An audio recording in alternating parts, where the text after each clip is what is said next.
Hello everyone, welcome to my channel judiciary prep hub. देखिए student, अगर आप किसी भी एग्जाम की तैयारी कर रहे हैं जिसमें बीएनएस पूछा जाता है और आपको बिल्कुल भी बीएनएस के बारे में कुछ भी नहीं पता और आप चाहते हैं कि मैं बहुत ही सिंप्लीफाइड तरीके से बीएनएस को समझूं, तो ये वीडियो आपके लिए बहुत ही ज्यादा इंपॉर्टेंट है क्योंकि बीएनएस को हम बहुत ही सिंप्लीफाइड तरीके से समझ रहे हैं। ठीक है स्टूडेंट, अगर आप एपीयू की भी तैयारी कर रहे हैं तो आपके लिए भी वीडियो बहुत इंपॉर्टेंट है क्योंकि एपीयू का जो पैटर्न रहता है उसमें आप देखते होंगे कि हर पर्सपेक्टिव से क्वेश्चन पूछा जाता है, हर एस्पेक्ट से क्वेश्चन पूछा जाता है, चाहे वो डायरेक्ट क्वेश्चन सेक्शन बेस्ड हो या फिर प्रैक्टिकल हो। इसलिए बीएनएस का हमें कमांड बनानी बीएनएस पे बहुत ज्यादा जरूरी हो जाती है। हमने अभी लास्ट जो सेक्शन तक कवर किया था वो हम डेफिनेशन क्लॉज पे थे, सेक्शन 2 की। ठीक है, तो हमने सेक्शन 2 की डेफिनेशन क्लॉज तक हमने इसको कवर कर लिया था। अब देखिए, आप अपना बेयर एक्ट अपने पास रखना क्योंकि बिना बेयर एक्ट के हम नहीं पढ़ते हैं। ठीक है, आज हमें कवर करना है सेक्शन 2 के 20 से। देखिए, मैंने बीएनएस को अपने पास रखा है और मैंने आईपीसी को भी अपने पास रख लिया है, बेयर एक्ट को। ठीक है, हम साथ के साथ हर एक चीज को मार्क करते हुए जाएंगे। अभी हम डेफिनेशन क्लॉज कर रहे हैं तो इतना ज्यादा अभी डिफिकल्ट पोर्शन स्टार्ट नहीं हुआ है और वैसे भी डिफिकल्ट कुछ नहीं है अगर चीजों को समझ के करते हैं तो। अभी मैं आपको समझा रही हूँ, जब हमारा पूरा डेफिनेशन क्लॉज हो जाएगा तब फिर मैं आपको एक ट्रिक बताऊंगी कि कैसे आप ये पूरा डेफिनेशन क्लॉज को एक ट्रिक से याद कर सकते हैं। अब देखिए, जो सेक्शन 2 है, सेक्शन 2 का जो सब सेक्शन 20 है वो किससे रिलेटेड है, वो क्या बात कर रहा है, मंथ एंड ईयर। ठीक है, मंथ एंड ईयर। तो मंथ एंड ईयर अगर आप देखेंगे तो ये एज सच कुछ नहीं बता रहा है, कह रहा है कि जो मंथ और ईयर है उसको हम कैलकुलेट करेंगे अकॉर्डिंग टू ग्रेगोरियन कैलेंडर। ठीक है, ग्रेगोरियन कैलेंडर के अनुसार क्या होगी, माह और वर्ष की गणना की जाएगी। ठीक है, जैसे 1 मंथ मीन्स 1 कैलेंडर मंथ, जनवरी फरवरी, इस तरीके से। फिर इसका सबसेक्शन 21 बात करता है मूवेबल प्रॉपर्टी, चल संपत्ति क्या है। ठीक है, तो मूवेबल प्रॉपर्टी का मतलब क्या बताया, तो movable property means any kind of property except land and things attach permanently to the earth. ठीक है, तो चल संपत्ति में उसने क्या किया, एक ब्रॉड डेफिनेशन दे दिया, बोला कि चल संपत्ति में भूमि तथा भूमि से स्थायी रूप से जुड़ी वस्तु को छोड़कर सभी प्रकार की संपत्ति शामिल होती है, जैसे कि कार है, मोबाइल फोन, ज्वेलरी, ये सारी मूवेबल प्रॉपर्टी है। लेकिन जो लैंड है वो जो लैंड है और वो बिल्डिंग है वो मूवेबल प्रॉपर्टी नहीं है। तो मूवेबल प्रॉपर्टी की डेफिनेशन उन्होंने क्या करी है, इस तरीके से बताई है। फिर सेक्शन 22 कहता है नंबर का मतलब क्या, वचन क्या, unless the context requires otherwise singular includes plural, plural and plural includes singular. ठीक है, तो जब तक के संदर्भ में अन्यथा अभिप्राय ना हो तो फिर हम क्या करेंगे, एक वचन में बहुवचन तथा बहुवचन में एक वचन को भी शामिल कर लेंगे। जैसे हमने ही पढ़ा था, ठीक है, तो ही का मतलब सिर्फ ही नहीं था, उसमें क्या था, मेल फीमेल ट्रांसजेंडर तीनों थे। उसी तरीके से नंबर में सिर्फ सिंगुलर नहीं है, सिंगुलर है तो प्लूरल मानो, प्लूरल है तो सिंगुलर समझ लो। जैसे कि if the law mention person, ठीक है, if the law mention person it में इंक्लूड पर्सन्स वेयर रिक्वायर्ड। ठीक है, यदि कानून में व्यक्ति लिखा है तो आवश्यकता होने पर उसका अर्थ व्यक्तियों से भी होगा। ऐसे क्वेश्चंस आपको याद रखने हैं। नेक्स्ट क्या है हमारा सेक्शन 2 का सबसेक्शन 23, ओथ का मतलब क्या है, शपथ क्या है। तो देखिए, शपथ का मतलब क्या है, जैसे मैंने आपको बताया, इन सब वर्ड्स को आप मार्क करते हुए जाना, बेयर एक्ट आपके पास होगा। ठीक है, तो शपथ क्या है, शपथ इंक्लूड कर रहा है, शपथ includes solemn affirmation and any declaration made before a public servant for a legal proof। ठीक है, तो यहाँ पर आपको समझ आ गया ओथ का मतलब क्या है। तो ओथ के अंदर उन्होंने इंक्लूड किया गया है अफर्मेशन को भी। ठीक है, किसको, अफर्मेशन को भी किया है, जो किसके सामने आप ले रहे हैं, पब्लिक सर्वेंट के सामने। और to be use for the purpose of proof whether in a court or not. तो इतना आपको याद रखना है। ठीक है, शपथ में प्रतिज्ञान तथा लोक सेवक के समक्ष कानून के अनुसार दिया गया घोषणा पत्र भी शामिल होता है। जैसे witness who makes a solemn affirmation instead of taking an oath is deemed to have taken a oath. यदि कोई गवाह शपथ लेने के स्थान पर प्रतिज्ञान करता है तो उसे भी शपथ माना जाएगा। ठीक है, ये बहुत इंपॉर्टेंट बात है। फिर है ऑफेंस क्या है। देखो, अगर आप ऑफेंस की डेफिनेशन देखोगे बीएनएस में बहुत बड़ी है, लेकिन हम इसको समझते हैं, ठीक है, डिवाइड करके। देखो, अगर हम बात करें ऑफेंस की, अपराध की, तो जनरली क्या होता है, ऑफेंस का मतलब क्या है, कोई भी एक्ट जिसको बीएनएस में पनिशेबल माना गया है तो हम बोलेंगे वो अपराध है। ठीक है, तो अपराध से क्या मतलब है, ऐसा कार्य जो भारतीय न्याय संहिता के अंतर्गत दंडनीय है तो वो अपराध माना जाएगा। इसका मतलब अगर आप कोई ऐसा काम कर रहे हैं बीएनएस के तहत, अगर आपको पनिशमेंट मिल जाएगी ऐसा काम करने से, इसका मतलब आपने अपराध कर दिया। ठीक है, तो ये बात हो गई। इसका जो सब क्लॉज ए है वो क्या बात करता है, जो चैप्टर 3 है और जो स्पेसिफाइड सेक्शंस हैं, ठीक है, in chapter 3 and specified sections, वो कौन कौन से स्पेसिफाइड सेक्शंस है आप देख लेना, जैसे कि सेक्शन 8 है, सेक्शन 9 है, 49 है, ये सारे जो स्पेसिफाइड सेक्शंस हैं, ठीक है।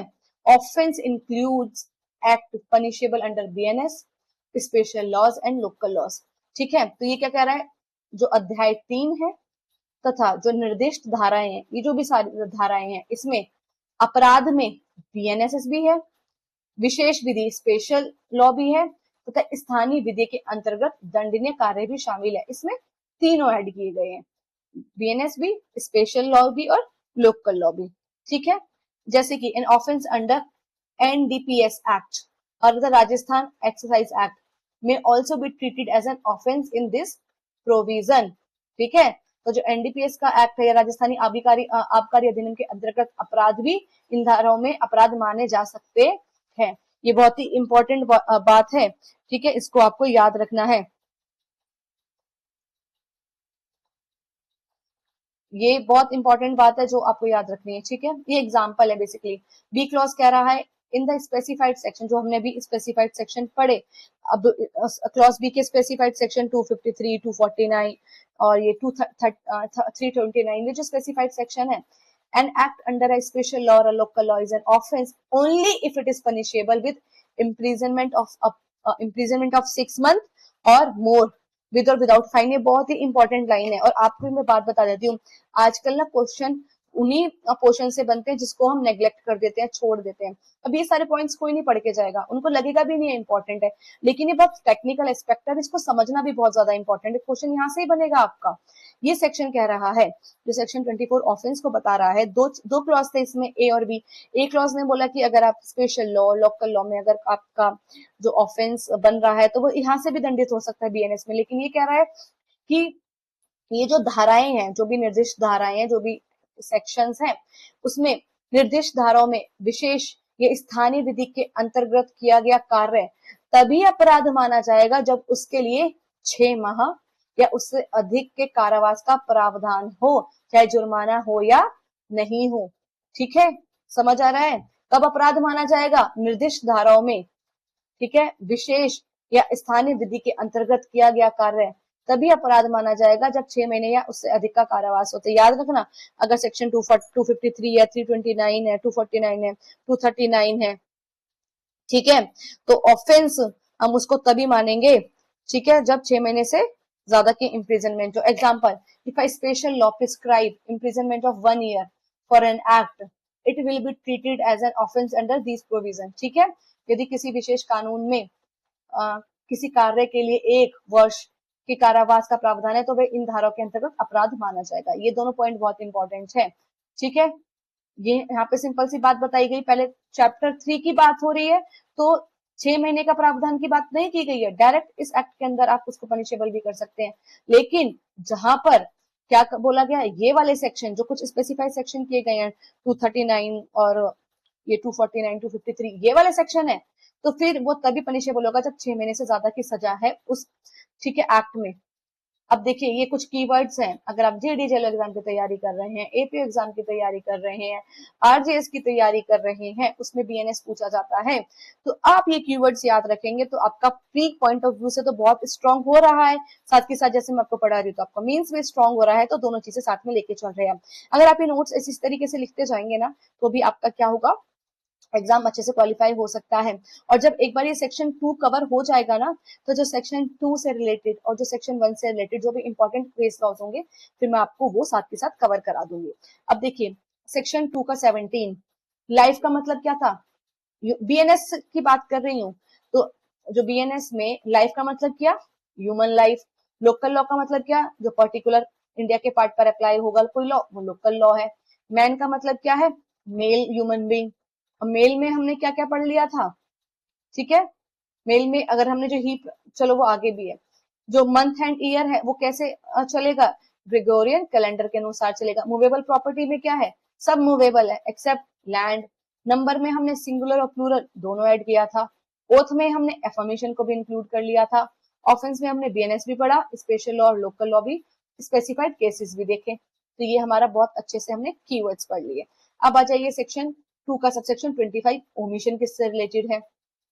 ओमिशन का मतलब क्या होता है, जैसे हमने एक्ट पढ़ा था, तो एक्ट के हमने अंदर एक सिंगल एक्ट भी पढ़ा था, सीरीज ऑफ एक्ट भी पढ़ा था। ठीक है, अब हम पढ़ रहे हैं कि ओमिशन क्या होता है। ठीक है,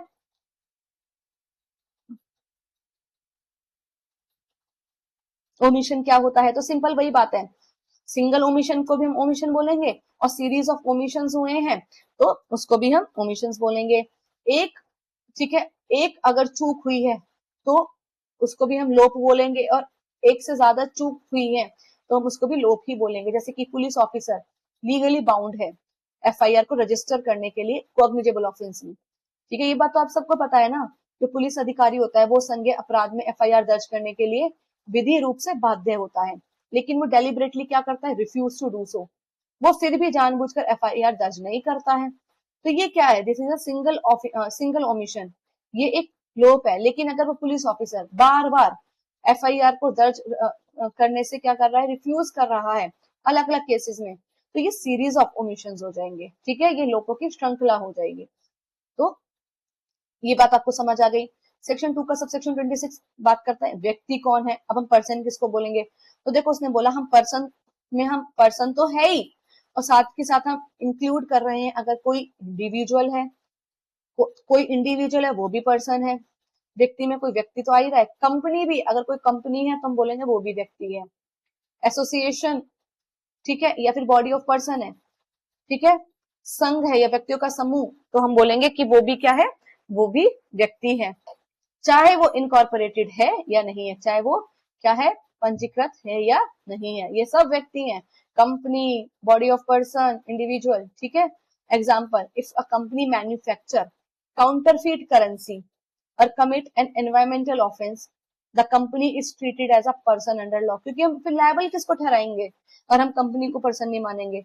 अगर एक कंपनी है उसने क्या किया, नकली मुद्रा बनाती है वो, ठीक है, या फिर कोई अपराध करती है, तो वह कानून की दृष्टि में क्या है, व्यक्ति मानी जाएगी। ठीक है, अब है पब्लिक 2 का 27, पब्लिक मतलब जनता, तो इसमें कहा गया पब्लिक में हम इंक्लूड करेंगे whole public, any class of the public or any community. ठीक है, तो जनता में संपूर्ण जनता तो है ही, साथ में अगर जनता का कोई वर्ग है उसको भी हम जनता कहेंगे।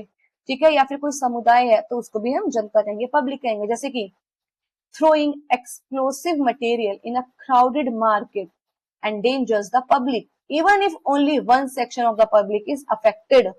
समझ आ रहा है, अगर आपने भीड़ वाले बाजार में विस्फोटक फेंका तो अब वो विस्फोटक फेंकना क्या है, जनता के विरुद्ध माना जाएगा, चाहे उससे जनता का केवल एक ही वर्ग प्रभावित क्यों ना हो। जरूरी नहीं है कि पूरी पब्लिक प्रभावित होगी उस विस्फोट से, अगर कुछ लोग भी प्रभावित हो रहे हैं तो हम बोलेंगे वो जनता है, पब्लिक है। ठीक है, ये सब वर्ड्स हमें पता है क्यों पढ़ रहे हैं, क्योंकि जब कोई अपराध होता है तो हम ये देखते हैं कि जैसे कि अगर किसी व्यक्ति ने एक विस्फोट फेंका मार्केट में, अब हम ये देखेंगे अगर वो विस्फोट उसने अगर किसी के घर में फेंका होता या किसी एक पर्सन पे फेंका होता तो उसकी लायबिलिटी कम हो जाती, लेकिन अगर उसने भीड़ वाले एरिया में फेंका है तो हम बोलेंगे उसने पब्लिक के ऊपर फेंका है। अब चाहे उससे एक पर्सन भी अफेक्ट हो क्यों ना हुआ हो या 4 लोग ही क्यों ना अफेक्ट हुए हो, लेकिन उसने पब्लिक पर किया है, तो इसलिए बात की गई है कि कोई क्लास हो या कोई कम्युनिटी हो, हम बोलेंगे पब्लिक ही। इसीलिए हम सारे वर्ड्स पढ़ रहे हैं। पब्लिक सर्वेंट कौन होता है, लोक सेवक कौन है, तो पब्लिक सर्वेंट का मतलब है वो पर्सन जो क्या परफॉर्म करता है, पब्लिक ड्यूटी को परफॉर्म करता है या पब्लिक ऑफिस को होल्ड करता है, तो हम बोलेंगे वो पब्लिक सर्वेंट है। ठीक है, अब इसकी बहुत बड़ी डेफिनेशन है, आगे पढ़िए। पब्लिक सर्वेंट में क्या आपने किसको इंक्लूड किया है, तो इसका जो सब क्लॉज ए कहता है every commissioned officer of army, navy and air force is a public servant. थल सेना हो गई, नौसेना हो गई और वायुसेना का प्रत्येक कमीशन अधिकारी, ये जो कमीशन वर्ड है ना, ये बहुत ज्यादा इंपॉर्टेंट है, आपको ये याद रखना है। कमीशन ऑफिसर है तो अगर आर्मी, नेवी और एयरफोर्स का अगर वो कमीशन ऑफिसर है तो हम बोलेंगे वो पब्लिक सर्वेंट है। ठीक है, जैसे कोई आर्मी का कैप्टन हो गया, उसने accepting illegal gratification can be prosecuted as a public servant. B क्या रहा है, every judge and person legally empowered to perform judicial function. अगर कोई जज जुडिशियल फंक्शन परफॉर्म कर रहा है, एक तो जज या फिर कोई भी पर्सन अगर जुडिशियल फंक्शन परफॉर्म कर रहा है, क्योंकि जज तो जुडिशियल फंक्शन परफॉर्म ही करते हैं, या कोई पर्सन जुडिशियल फंक्शन परफॉर्म कर रहा है, तो हम बोलेंगे वो भी कौन है, वो भी पब्लिक सर्वेंट है। या फिर कोई भी कोर्ट का ऑफिसर हो गया, ठीक है, सी से आप याद रखना, कोर्ट का कोई भी ऑफिसर हो गया, जैसे कि कमिश्नर होते हैं, रिसीवर होते हैं, या फिर कोई भी पर्सन जो ऑथराइज्ड है कोर्ट के द्वारा, उसको भी हम पब्लिक सर्वेंट बोल रहे हैं। ठीक है, ए से याद रखना आर्मी, ए से आपको क्या रखना है याद, आर्मी, एयरफोर्स, ये सब चीजें। ठीक है, बी से आपको क्या याद रखना है, जज, जज सी, जज कहाँ बैठता है, कोर्ट में, तो सी में क्या याद रखना है, कोर्ट के ऑफिसर, तो ये सब भी कौन है, पब्लिक सर्वेंट है। अ कोर्ट कमिश्नर, कोर्ट का जो कमिश्नर है अपॉइंट किया गया है to inspect a crime scene, वो भी एक पब्लिक सर्वेंट है। डी किससे रिलेटेड है, every assessor or panchayat member assisting the court or a public servant, वो भी पब्लिक सर्वेंट है। न्यायालय या लोक सेवक की सहायता करने वाला जो असेसर या पंचायत का सदस्य होता है, वो भी लोक सेवक होता है। बहुत इंपॉर्टेंट है, शायद ऐसे क्वेश्चंस भी बन जाए, क्योंकि देखो जो सिंपल क्वेश्चंस होते हैं वो तो हर किसी को आते हैं। ठीक है, लीड कौन करते हैं, जिनको थोड़ा एक्स्ट्रा पता है। ठीक है, और इन केस अगर क्वेश्चन ऐसा बन जाता है और ये अगर आपको ही आता है तो आप लीड करेंगे ना, इसीलिए मैं स्टार्टिंग में हर एक एस्पेक्ट को कवर कराती हूँ। ठीक है, टू इसका फिर ई क्या बात करता है, every arbitrator of person appointed by the court और competent authority to decide a dispute is a public servant. तो यहाँ पे आर्बिट्रेटर को या फिर कोई भी पर्सन जिसको कोर्ट ने ऑथराइज किया गया है कि आप डिस्प्यूट डिसाइड कर दो, तो उसको भी हम पब्लिक सर्वेंट ही बोलेंगे। तो आर्बिट्रेटर भी पब्लिक सर्वेंट है। ठीक है, उसके बाद क्या है, उसके बाद है एफ, एफ में क्या है, कोई पर्सन जिसको लीगली एम्पावर कर रहा किया गया है to keep another person in custody. ठीक है, अगर जिसे कानून द्वारा किसी व्यक्ति को हिरासत में रखने का अधिकार है, वह भी लोक सेवक है। अगर किसी पर्सन को ये कह दिया गया ना कि आप एम्पावर्ड हैं कि आप इस पर्सन को अपनी कस्टडी में रख सकते हैं, वो भी पब्लिक सर्वेंट माना जाएगा। ठीक है, जैसे कि जेल सुप्रिटेंडेंट क्या करता है, वो जेल सुप्रिटेंडेंट जो होता है, जो प्रिजनर्स होते हैं उनको रखता है लॉफुल कस्टडी में। ठीक है, तो वो भी कौन हो गया, वो पब्लिक सर्वेंट हो गया। जी की बात करूं तो जो गवर्नमेंट, जी से याद रखना, जी में है गवर्नमेंट ऑफिसर और सी में हमारा कोर्ट ऑफिसर थे। तो जी में जो गवर्नमेंट ऑफिसर्स होते हैं तो किस लिए रिस्पॉन्सिबल है, प्रिवेंटिंग ऑफेंसेस। ठीक है, या फिर जो इन्वेस्टिगेशन करते हैं क्राइम्स सीन्स की, और जो प्रोटेक्ट करते हैं पब्लिक सेफ्टी, तो वो सारे पब्लिक सर्वेंट माने जाएंगे, जो अपराध रोकने के लिए, अपराधियों को न्याय दिलाने के लिए तथा जनता की रक्षा करने वाले जो सरकारी अधिकारी होते हैं, वो भी लोक सेवक माने जाते हैं। ठीक है, जैसे कि पुलिस इंस्पेक्टर है, वो इन्वेस्टिगेट करता है ना जो केसेस होते हैं उनको, तो वो भी एक पब्लिक सर्वेंट है। उसके बाद आता है एच, एच बात करता है जो गवर्नमेंट ऑफिसर्स डील करते हैं गवर्नमेंट प्रॉपर्टी से। ठीक है, गवर्नमेंट ऑफिस, जी में था गवर्नमेंट ऑफिसर, एच में क्या कह रहा है, गवर्नमेंट ऑफिसर्स जो गवर्नमेंट की प्रॉपर्टी से, गवर्नमेंट के रेवेन्यू से, गवर्नमेंट के फाइनेंशियल मैटर से डील करते हैं, वो भी पब्लिक सर्वेंट होते हैं। ठीक है, जैसे कि रेवेन्यू ऑफिसर मेंटेन कर रहा है गवर्नमेंट के लैंड रिकॉर्ड को, तो वो भी एक पब्लिक सर्वेंट हुआ। फिर नेक्स्ट क्या है हमारा आई, आई कह रहा है जो ऑफिसर्स रिस्पॉन्सिबल होते हैं टैक्सेस के लिए, सर्वेस के लिए या पब्लिक रिकॉर्ड्स के लिए, उसको भी हम क्या बोल रहे हैं, वो भी एक क्या है, पब्लिक सर्वेंट है। जैसे पटवारी है, वो प्रिपेयर कर रहा है लैंड रिकॉर्ड, तो वो भी एक पब्लिक सर्वेंट हुआ। जे बात कर रहा है पर्सन प्रिपेयरिंग इलेक्ट्रोल रोल्स और कंडक्टिंग इलेक्शंस, तो ये भी पब्लिक सर्वेंट है, जो इलेक्शन से रिलेटेड है, काम कर रहे हैं। ठीक है, फिर इसका आ जाएगा, देखो जे, जे के बाद है के और आई। जो जे का है के का जो फर्स्ट पॉइंट बात कर रहा है, वो कह रहा है जो भी गवर्नमेंट एम्प्लॉय है, ठीक है, और कोई भी पर्सन है जिसको गवर्नमेंट पे करती है, ठीक है, उसकी पब्लिक ड्यूटी करने के लिए, वो भी पब्लिक सर्वेंट है। ठीक है, सरकार की सेवा या वेतन पर कार्य करने वाला प्रत्येक व्यक्ति लोक सेवक है। ठीक है, अगर कोई ऐसा व्यक्ति जिसको सरकार पैसा दे रही है, वेतन दे रही है, तो हम उसको बोल देंगे लोक सेवक है, पब्लिक सर्वेंट है। जैसे कि गवर्नमेंट प्रोसिक्यूटर है, अपीयर होता है क्रिमिनल ट्रायल में, पब्लिक सर्वेंट है। दूसरा, जो लोकल अथॉरिटीज के एम्प्लॉयज हैं, स्टैट्यूटरी कॉर्पोरेशन के एम्प्लॉयज हैं, गवर्नमेंट कंपनीज के एम्प्लॉयज हैं, हम उनको भी बोलेंगे कि ये पब्लिक सर्वेंट हैं। जैसे कि म्युनिसिपल जो कमिश्नर्स हो गए, ठीक है, अगर वो एक्सेप्ट कर रहे हैं ब्राइब तो उनको प्रोसिक्यूट किया जाएगा एज अ पब्लिक सर्वेंट। इसका एक्सप्लेनेशन ए बहुत इंपॉर्टेंट है, एमसीक्यू यहाँ से बन सकता है। एक्सप्लेनेशन ए कहता है, person falling in any of the above categories is a public servant whether appointed by the government or not। ये बहुत ही इंपॉर्टेंट बात है, एक बात समझ लो, ये सेक्शन एक्सप्लेनेशन ने क्या ये क्लियर कर दिया कि जो बात हमने अभी की है ऊपर पब्लिक सर्वेंट की, तो जरूरी नहीं है कि गवर्नमेंट ने उनका अपॉइंटमेंट किया हो, ठीक है। अगर गवर्नमेंट ने उनको अपॉइंट नहीं भी किया हो, लेकिन वो म्युनिसिपल कमिश्नर जैसे मैंने बताया या अथॉरिटीज वगैरह में अगर वो पब्लिक जो एम्प्लॉय है तो उसको, अगर वो एम्प्लॉय है तो फिर हम उसको पब्लिक सर्वेंट मानेंगे ही मानेंगे। और इसका एक्सप्लेनेशन जो भी है वो ये कहता है, person actually acting as a public servant remain a public servant even if there is a defect in his appointment. ठीक है, तो पहला क्या बात कर रहा है, अपॉइंटमेंट हुई है या नहीं हुई है। अगर आप सरकार से वेतन ले रहे हैं तो आप एक पब्लिक सर्वेंट है। दूसरा कह रहा है, अगर आपकी अपॉइंटमेंट में कोई डिफेक्ट भी आ गया है, ठीक है, ठीक है, अगर कोई डिफेक्ट भी आ गया है आपकी अपॉइंटमेंट में, तो इसका मतलब ये नहीं है कि आप पब्लिक सर्वेंट नहीं है, तो आप पब्लिक सर्वेंट तब भी माने जाएंगे। ठीक है, फिर उसके बाद इसका सी एक्सप्लेनेशन कहता है, इलेक्शन का मतलब क्या है। Election means election to choose member of legislature, municipality or other public authority. तो इलेक्शन का मतलब भी बता दिया कि देखो यहाँ पर जो हमने इलेक्शन वर्ड यूज किया है ना, वो निर्वाचन से अभिप्राय विधानमंडल, नगर पालिका और जो अन्य लोक प्राधिकरण के सदस्य के चुनाव होते हैं उससे रिलेटेड है। तो ये बात आपको क्या करनी है, ये बात आपको याद रखनी है।